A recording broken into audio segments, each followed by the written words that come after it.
We can do dogs. Or I am Steelers? down for that. I can run it first, then I can start us off. So I may or may not have played up the line in the Colorado Kansas game. I think the words that I used was it was the most disrespectful line of the year. Colorado only being favored by 3 points. However, did I really believe that? In my heart of hearts, not really, and I did not put my own money on it, so that is what matters. But shout out to Devin Neal, who made sure that that prediction was not true. He rushed for, hold on, let me get the box score up. I'm a box score watcher. I believe 37 attempts, 207 yards, Good and three God. touchdowns. Kansas, back to back weeks, back to back upsets. The Jayhawks looking more of like what people may have expected them to look like at the beginning of the season. Kind of a letdown spot this year, but bouncing back later in the year. I know they're not really in contention for anything in the Big 12, but they're here to shake it up. And what better thing to do as someone who's not going to have any chance to make the conference championship than to ruin somebody else's chance of making it.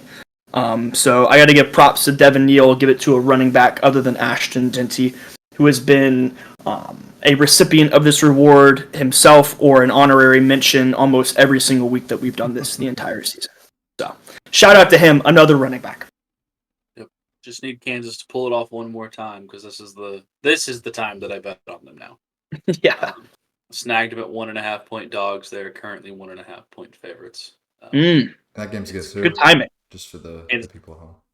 Kansas State.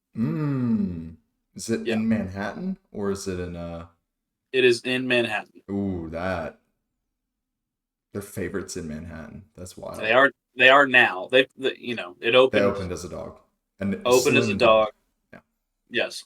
Yeah, but to move 3 points in it, because I made that bet this morning and I checked a couple of minutes ago, and lot of money coming in on Kansas. Put it that way. Yeah. Gotta love it. Well, since Something to keep an eye on. Yeah, absolutely. I mean, like you said, some people just want to watch the world burn. It's like we can't make the conference championship game, but we can make sure you don't.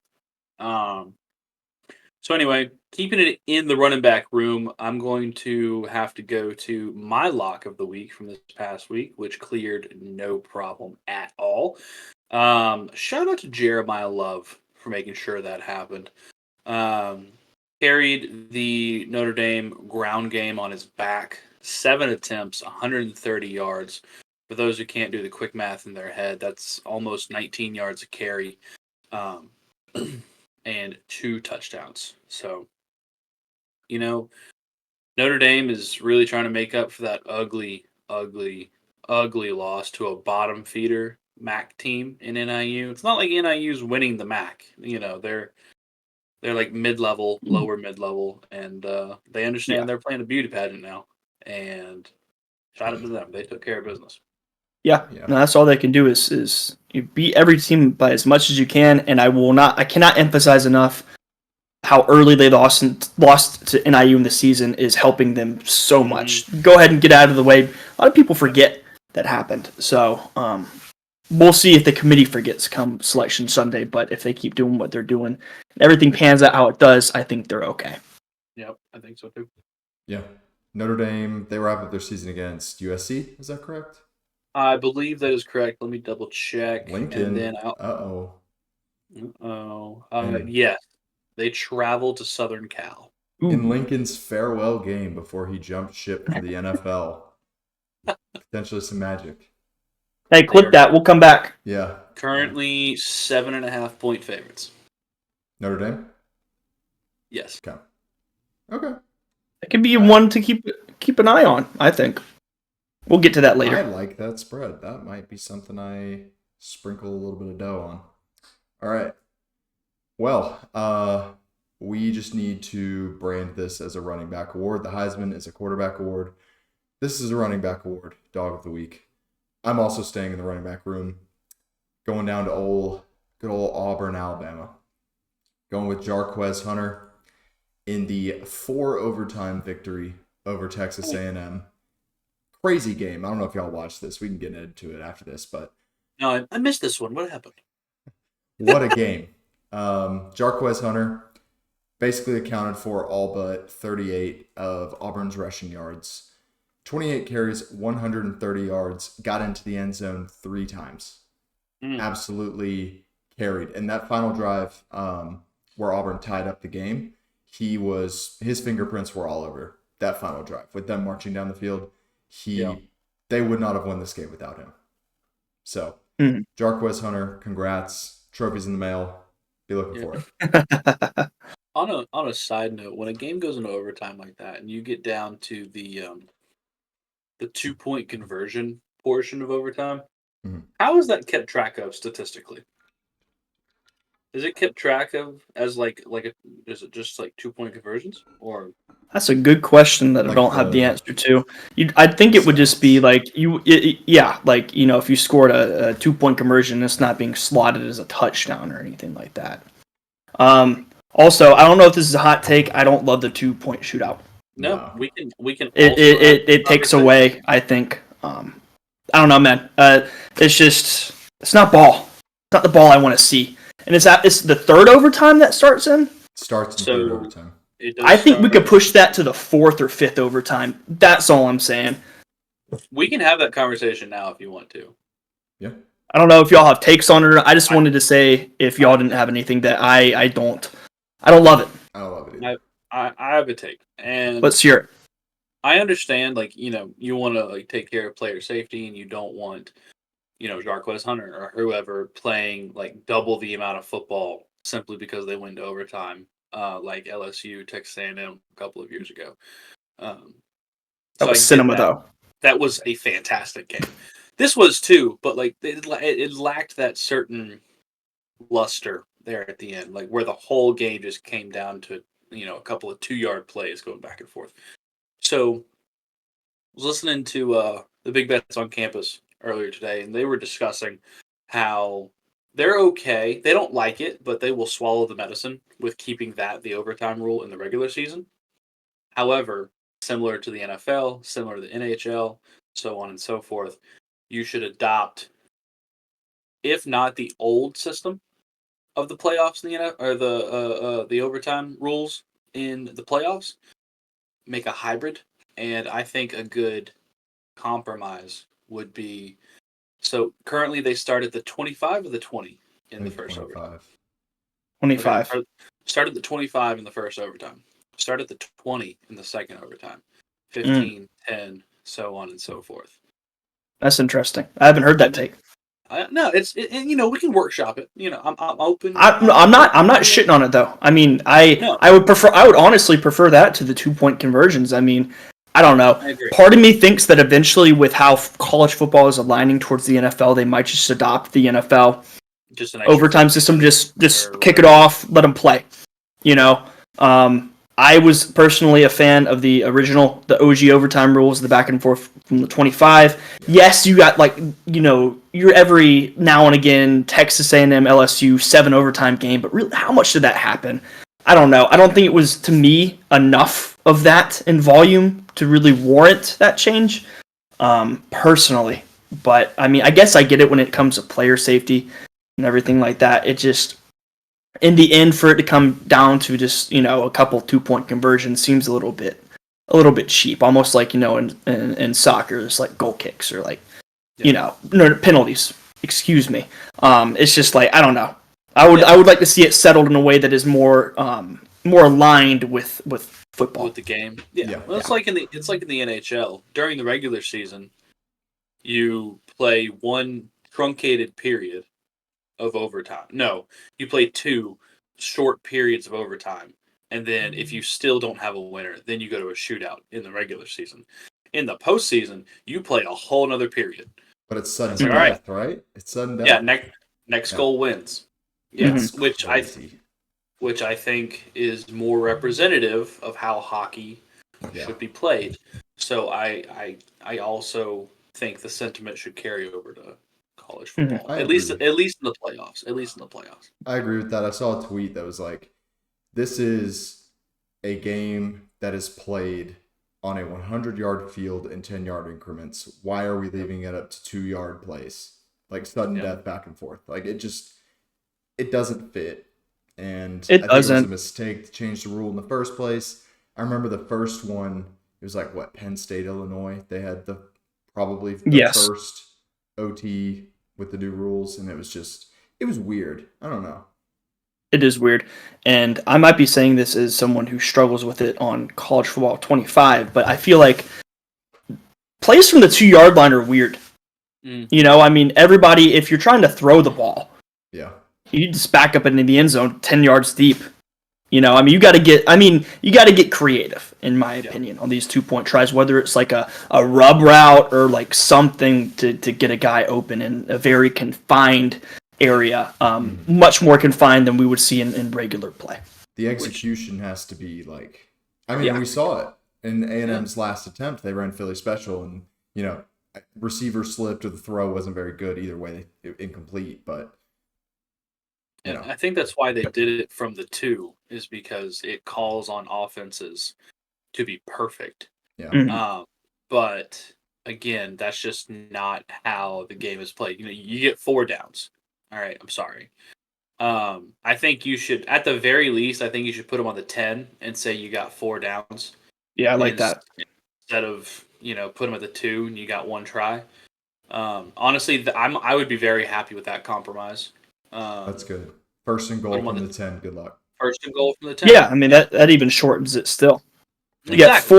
got 4 downs. Yep. You know, I mean, and you know, listen, sports know that more points equals more money, so I don't know why you wouldn't do that. True. I think you just fixed the issue.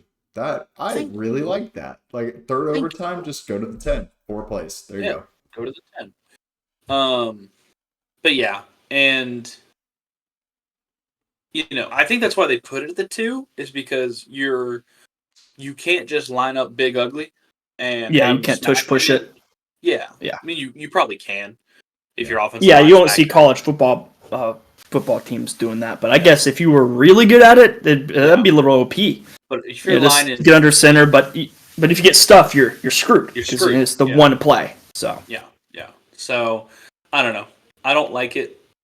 I mean, I think it's still exciting, but it just lacks a certain appeal at the end of the game. I mean, I think if you really wanted to like adopt like a shootout, all right, both kickers line up at the 30. All right, you go. Now you go. And that'd be funny. Backing them up 5 yards at a time. Mm-hmm. That would change recruiting forever. Absolutely. No, I mess with the 1st and 10 at the 10-yard line in like the 3rd or 4th. I like that a lot.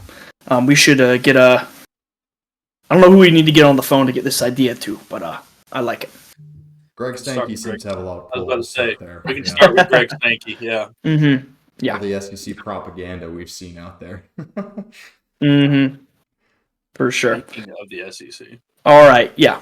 Let's transition into some recap, because we have technically count as A&M Auburn. I mean, I don't know. We got into that. That was kind of a side tangent, but we can. Why don't we start there? Yeah. And we can finish our thoughts with A&M Auburn. Admittedly, I will admit right now, it was a long day.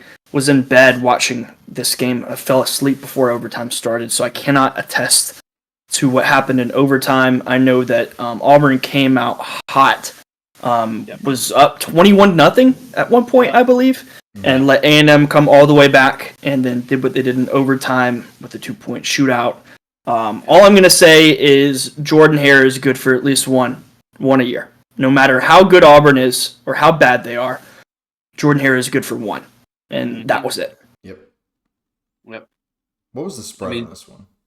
The spread was 2.5. It closed at 2.5. Okay, so it was. I didn't know it was that tight. Well, that's a good spread. Very good spread.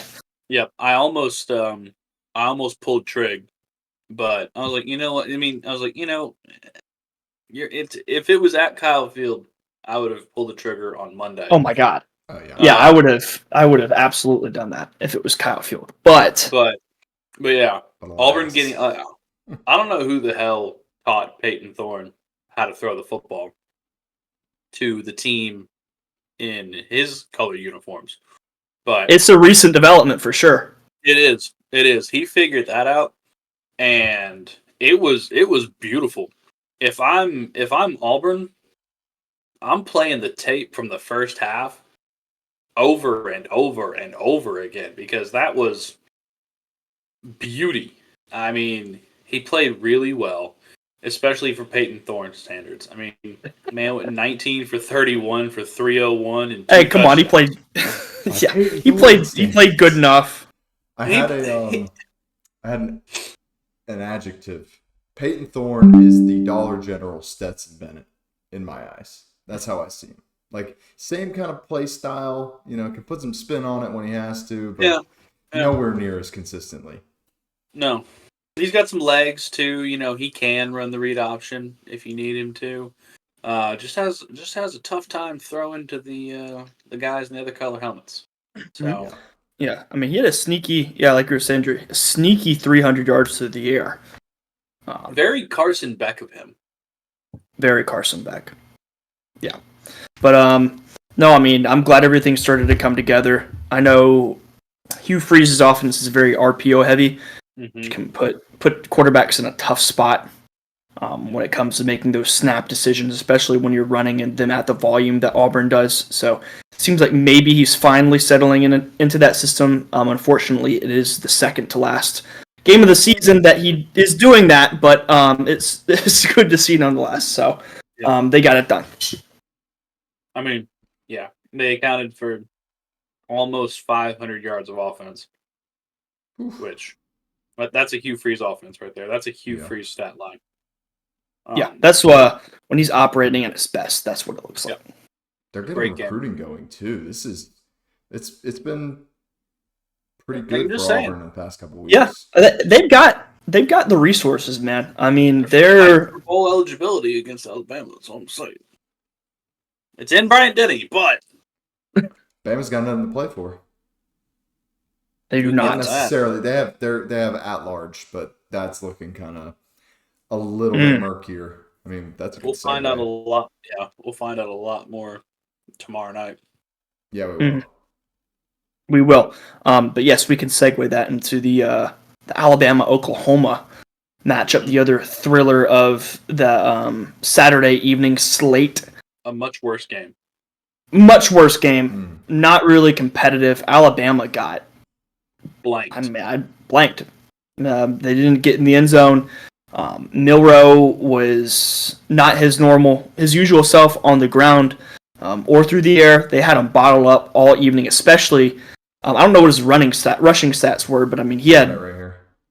Yep. Let's hear it, because he had nothing going. 15 carries, 7 yards. I mean, this is teach tape. Like, any coach around the country can put on Oklahoma tape right here and be like, this is what we need to do to stop a mobile quarterback. Like, I was at the time I was watching it, I'm like, they are absolutely swarming. Yep. Yeah. And I will say when they go ahead.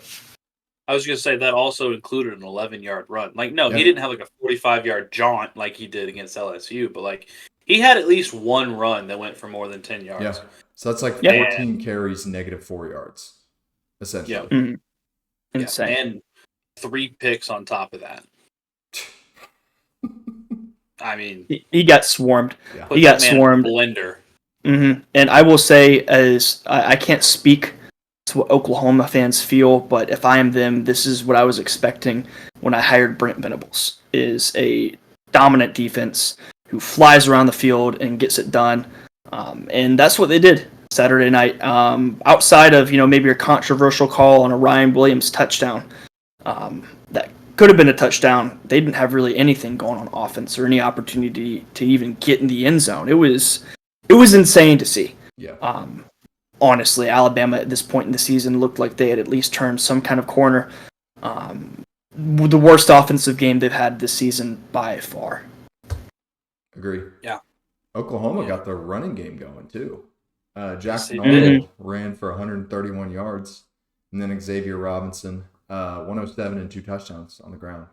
So that's been a very, very big point where Oklahoma has struggled all year. It's just on the ground. So good to see them finally break through, albeit, over half of that was with the quarterback. But, Yeah, I mean, however you can get it. Yeah. No, I mean, if you would have shown me those rushing lines to the quarterbacks and not included names, I would have flipped it. before the game. I mean, 100%. obviously, I felt but the Jackson same. Arnold, yeah, honestly, I mean, I didn't know Jackson Arnold had 100 plus rushing yards. That's pretty insane. I mean, Alabama, they got dominated on both sides of the ball, quite frankly. Yeah. So All in a right. spot where you can't lose another. One last I thing don't I know. got on this one. Let's play guess that stat. Oh Jesus. Mm. Any guesses on the number of receiving yards that Oklahoma's lead receiver had in this game? 22. Brandon? 18. 21. Mm. Bauer Big Sharp. guy. I was gonna say how they bottled up Ryan Williams. I mean, he only had 37 passing or receiving yards, but hey, never mind. Apparently 37's enough to get it done. 21's enough to get it done. Exactly, It 21's is. enough to It get it don't done. matter. Mm-hmm. Don't matter. If you have a rushing attack like that, you don't need Bauer Sharp. What a Bauer kid. Sharp. What a Yeah, guy. the pick six as well. That was Yeah. probably the worst throw. I don't know. Threw it right to him. Milrow never saw the corner sit down in No. flat. It was, or was it the linebacker jumping? I don't know. Pretty bad. I think it was. Yeah, I mean That's his offensive line had Alabama's offensive line, especially the tackles had a very lackluster performance. I mean he was noted Milrow, I mean was noticeably rattled the entire game. He never got in a rhythm, never had time to sit back there and do what he wanted because when Milrow is most effective on the ground, it's either a well-designed run play or it's a play where maybe the pocket collapses a little bit, but it's after he's had like 3 or 4 seconds at least to scan the field. Verticals, everybody's man-to-man or running with him, and he's just got nothing but green grass in front of him. But on Saturday, I mean, he was getting pressured left and right, didn't really have time to get anything going at all. Yeah. And him running the ball too. I mean, I saw like a condensed video clip on Twitter today. Just all of his rushing attempts in one video. And I mean, obviously the gold standard we have is that Georgia game where he just absolutely torched the Georgia defense on the ground, and that LSU game. It just, I don't know if it's his vision was not as good tonight or the other night or something else, but I mean, he had the edge or had a chance to get the edge on multiple of those runs where he just decided to cut it up inside and got bottled up. So very weird. I don't know, very out of character. Did it also look like he was kind of jogging at some points? Yeah, maybe that get down early kind of mentality, kind of quit. But I mean, a team with literally everything in front of them. You have the inside track to the SEC championship, inside track to the playoff. Like that's weird to see. Like the amount of quit that we saw. For sure. Yeah. Like, I mean, just the lack of urgency with Yeah. like 7 minutes to go in the fourth quarter. Yeah, Like you still have time, technically. technically. But- You're Brandon, down sorry. 3 touchdowns, but yeah, I was just saying, I mean, their offense has to figure something else out. They're a bit too reliant on his performance on the ground, I think. Just getting into a rhythm of something outside of that. But like I said earlier, the offensive line didn't really pay him any favors. Yeah. I don't know. I mean, when your quarterback is getting that much volume on the ground and having to do it through the air, I feel like, maybe eventually it shows a little bit. It definitely showed this past Saturday. Maybe not a sustainable approach. Obviously he's a weapon when he needs to be on the ground, but if you have to lean on that too much, I mean, you become one-dimensional. And if you can bottle him up on the ground, then there's not really much else, and that definitely showed on Saturday. And I mean, it's crazy to see. Like Noah said, they had an inside track to the SEC championship. They were just they were right back in it after everything that had happened, and you go and do that and get your third loss in an embarrassing fashion, quite frankly. As a Georgia fan, I was embarrassed after the Ole Miss game, and I'm sure any Alabama fan you ask will say that they were embarrassed after that game. It just was not a good showing in any front. Yep. Speaking of quarterbacks that had lackluster appearances, whose offenses truly do depend on them to perform well, Let's move on to the Ole Miss game. If that's cool with Yeah. you guys. Specific. Yeah.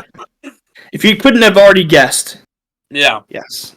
It's funny. We're going in backwards chronological order. We are. Yeah, we are. We'll just go back to the noon slate.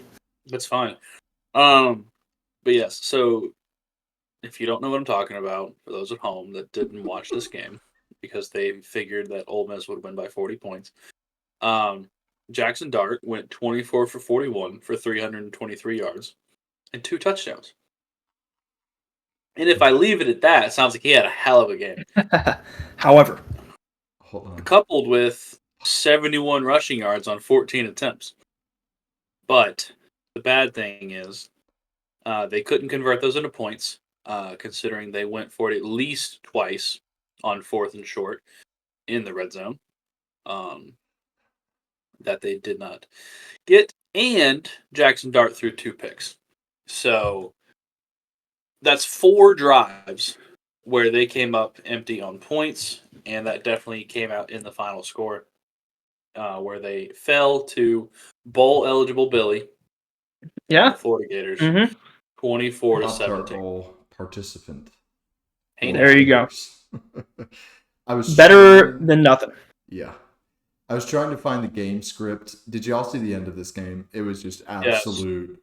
It was I was terrible. trying to Yes. watch. I was at the And Georgia nothing. game. I was between my phone and trying to get service, Yeah. but that Yeah. throwing Jackson the Dart almost interception threw to the 3 same picks. guy, Yeah. the same guy that dropped it, that's comical Yeah. in my opinion. It's like, oh, like the first time, like he throws the pick, Florida's celebrating, Mhm. you know, goes back to the bench, starts throwing a tantrum. Like, I'm pretty sure he was crying, like, honestly. I believe about- tears were shed. 80% sure this man's crying on the sideline.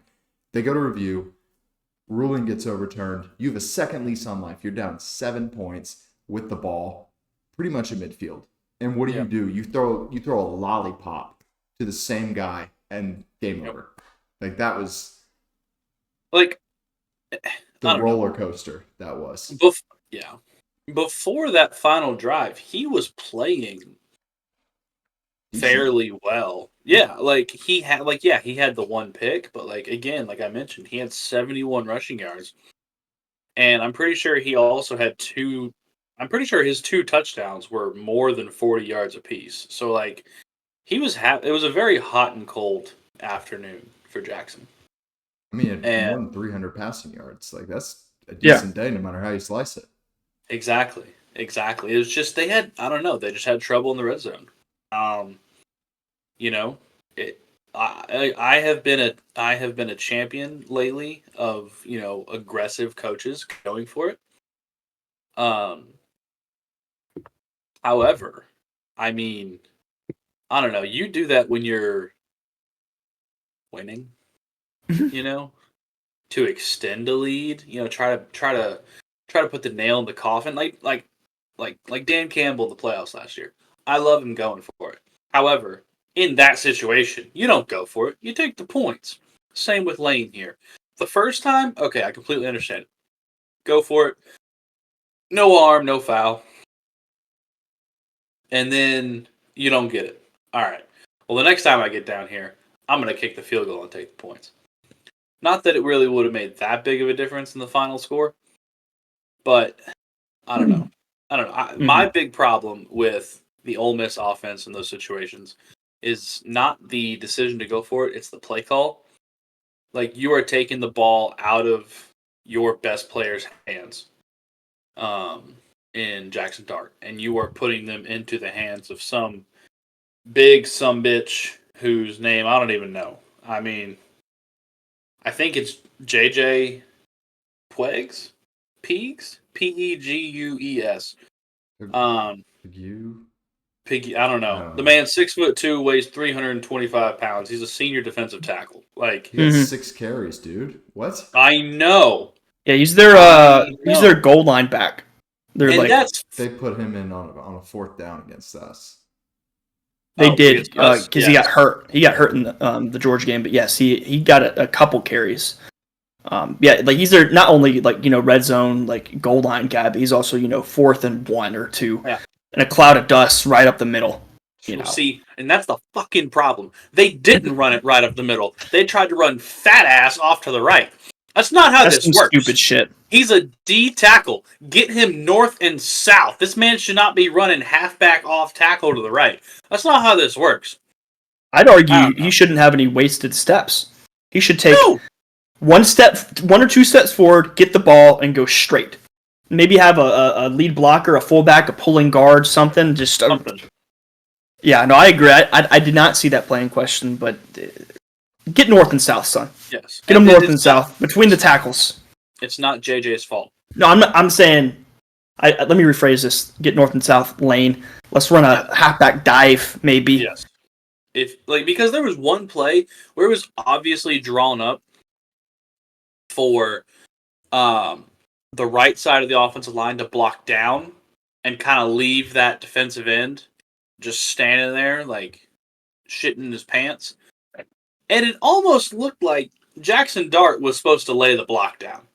And I'm like, okay, What are we doing? let's never do that again. Jackson Dart's a hell of a quarterback. That man does not throw blocks. He is not Baker Mayfield. All right, he is not looking for contact. I don't know. Just a lot of questionable decisions made on the play calling there. I would agree. I think a lot of these guys, stick to the analytics, I guess you could say, or the game plan to a fault. I think it can definitely be a healthy mix of the two without being a little bit too risky. I don't know. There's some situations you just kind of got to concede, I think, and maybe trust your defense, perhaps. But obviously that's the approach, and you live by it, you die by it, and that's really been the story of Lane Kiffin at Ole Miss. I mean, they have been right there the whole time. He's been there, and it gets some places, and it also lets them down. But I will say, side note, I think probably the last thing I have to say on this game, I would have loved to have seen Florida leave it in Lagway's hands. Maybe when they were trying to get Ole Miss to use their timeouts there at the end, even just on third down. Yeah. Let him roll out. If he doesn't like it, just run the ball, get down, something. I would have loved to see him just go for the dagger there and end it. But I mean, I think Lagway's nice. He's good. He's very the best good. player on the field in that regard. You gotta let him. I mean, I get he's young, true freshman, but Yeah. Don't want to put him in a decision where you make a true freshman decision. yeah, I get it. I mean, it is the polar opposite of Lane Kiffin. It's the safe play. I think he's It's gonna be better. it's what people expect you to do is run the ball 3 times, make them use their timeouts, give it back to them, trust your defense, and they trusted their defense and it worked. So I can't fault them. Yeah. What were you saying, Noah? I just think Lagway probably going to be a better prospect than Anthony Richardson. I would agree He's because he actually played. He's so good. Yeah. already No, better. I'm sorry. No, I mean, there's a reason why Anthony Richardson had only played 30 games, 30-something games since high school. He is. Don't get me wrong, talented, gifted as an athlete. But when you talk about the quarterback position, not always. A hell of an arm. I agree. I think he'll be a better prospect than Anthony Richardson when it's all said and done. Because I mean, if Billy Napier trots out Graham Mertz next year after he gets healthy, that's a fireable offense. I would fire him on the spot. Yeah. If he does that, that sets the program back years. I mean, if I'm Lagway, I'm in the portal yesterday if that happens. Yep. So I don't think he will. I think there would be so much outcry if he did that he couldn't. He has to understand that Lagway has saved his job. I think he has to. He's Yes. got to understand that. But there's a sneaky core of young quarterbacks in the SEC that you're going to be looking for noise over the next couple of years. Yeah, I would agree. It'll be very interesting. Save that for off-season talk. Come back. Hey for that. I like that. Yeah. Wait a couple months. Yeah. All right. I guess we can touch on the Big 12 situation, but I'll be honest with you, We'll save that. I didn't really watch those games. Yeah. I meant all you have to to know is that as many upsets that happened in the SEC yesterday, almost as many happened in the Big 12 yesterday. Yeah. Kansas beat Colorado. and Arizona State beat BYU. That whole Correct. situation with them Rushed the storming field a little too early. and the Yeah. referees are reviewing right here. Dillingham's right here He screaming should have at gotten them. ejected Yeah. and fined and everything. Well, I would agree. And I his think wife is next to him, surrounded by students. Yeah. Crazy. no, it's an insane situation, and I will say I think rushing the field is getting a little diluted. Yeah. I think we need to take a step back and evaluate what it takes to be able to rush the field in an opponent. I mean, you can do what you want to do. If your school's willing to absorb the fine, so be it. But we've seen a lot of it this year, that's for sure. Almost every week. At least for the past 6 weeks. That's what it feels like. It seems like it. Going back to Vanderbilt beating Alabama. I made a TikTok today about Lehigh doing it. Yeah, dude. Lehigh beat Lafayette in the Patriot League. They ripped down the goalpost, carried it out of the stadium 4 miles to. They beat Vanderbilt. Yeah. Yeah, by NPR. distance they beat Vanderbilt. Yeah. Yeah. And Vanderbilt's was at least a straight line. Lehigh had to go. It was crazy. I had the map on the video. It was like up, over, and then up. That's hilarious. I love it. I love the commitment to it. Yeah. I mean, understanding the context behind that one, that Lehigh hasn't had a winning record since like 2009. Yeah. Okay, Like, so see, That game was against. that the is biggest rival understandable. that clinched a playoff spot. They were going crazy. Yeah, I mean, in those scenarios, yes, obviously do it. It's just in some of these games. I mean, arguably, I'm sorry, I know Auburn is having a shit season, but with the team that Auburn is beating, what was A&M ranked, number 15? 15. I think that's borderline. I know they're having a bad season. I don't know if that's a hot take or not, but I mean, historically for Auburn, if it was a regulation win, no. But considering it, yeah, okay, I'll give it to them. But look, I guess that's the cherry on top. if you've won a national championship in the last 20 years, what are you doing? Respectfully, I don't know. Like Auburn. I mean, that's my take. I think as a Georgia fan who has been fortunate enough to see some success on that front, very recently, I don't know. I don't want to see it. As a fan, I don't want to have even been in a spot to be able to rush the field against somebody. But I get the excitement from other programs who maybe have not reached the mountaintop. But at the end of the day, I'm not trying to hate on fun. So. Yeah, I don't know. We can have a whole other topic about this, but I think situationally, I think it should be appropriate. However, I don't think you should Oklahoma rushing the field. I don't think that was necessary. Not only did you win, did they actually? You won. Did they rush? Well, they did. I might be getting confused with the Auburn game. I could see it. If they, I won't say, whether or not they did, but if they did, yes, that is not the time or place. I don't see anything because usually ESPN's homepage posts. All right, so I'm definitely talking about Auburn. My apologies. Mm-hmm. Yeah, Florida didn't rush the field and they beat Ole Miss. I thought they were going to. I thought they were. I don't think I heard that they haven't rushed the field since the 90s or 80s. Is what I've heard. Them, didn't they say they were going to arrest people?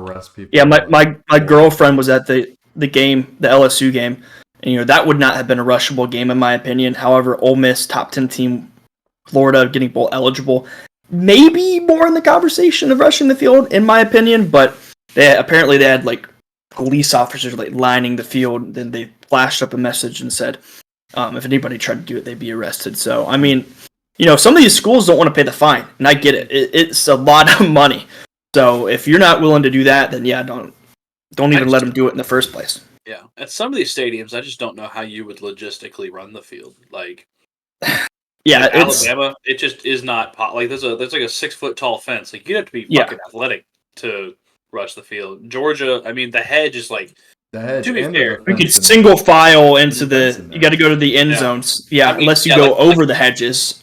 Like at graduation, you can go through the end zone. Yeah, that would take. You know how that'd be like when Take a while. Vanderbilt beat Florida a couple years back, and they like Yeah. single file line rushed the field. I don't know if I y'all mean, remember that. It'd be like even that, if- you know.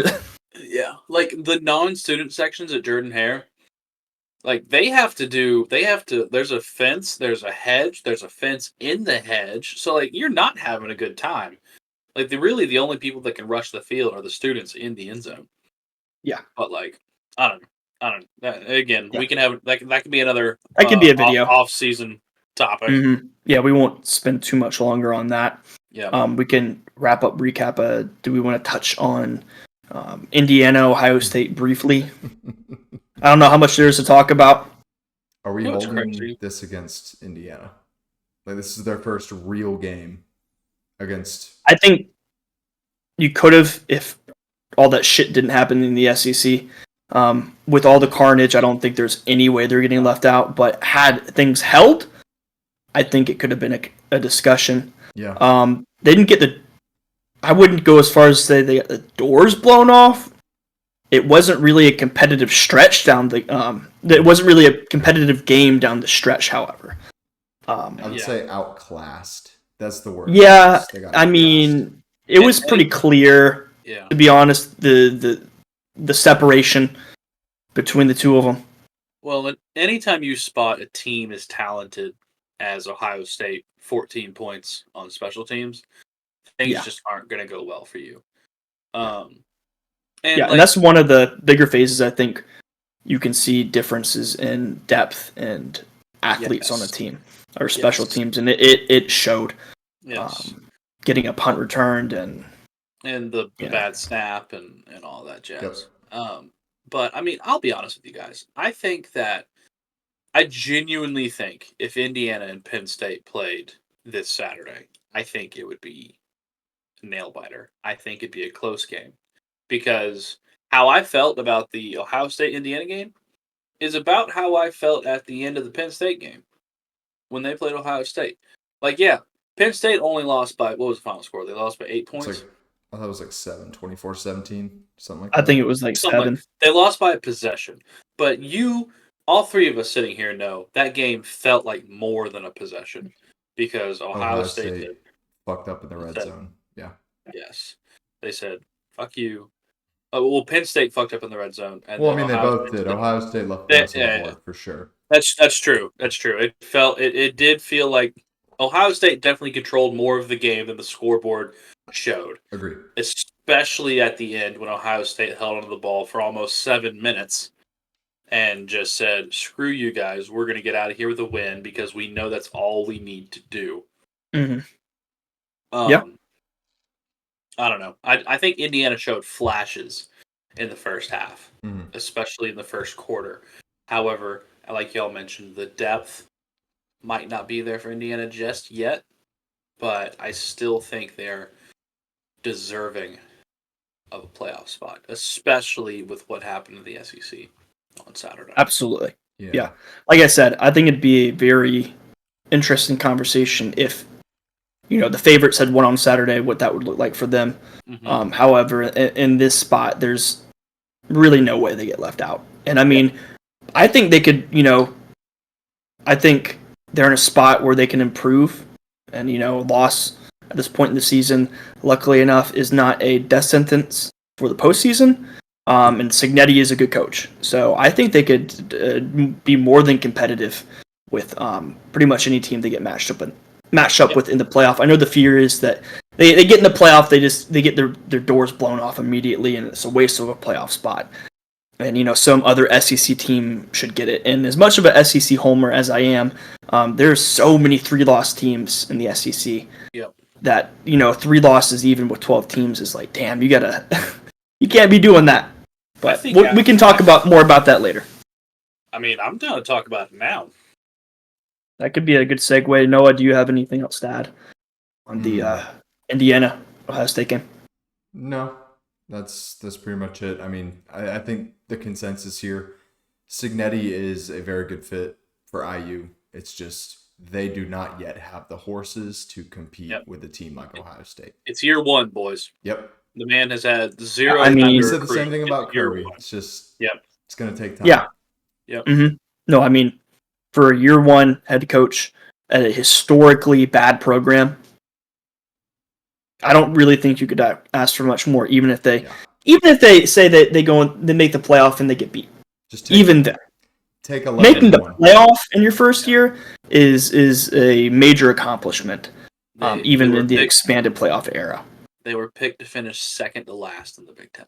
Absolutely. So they've already more than defied expectations for the season. One thing I want to say about the Georgia game before we move on is the defense has got to fucking play better. All right, we can move on.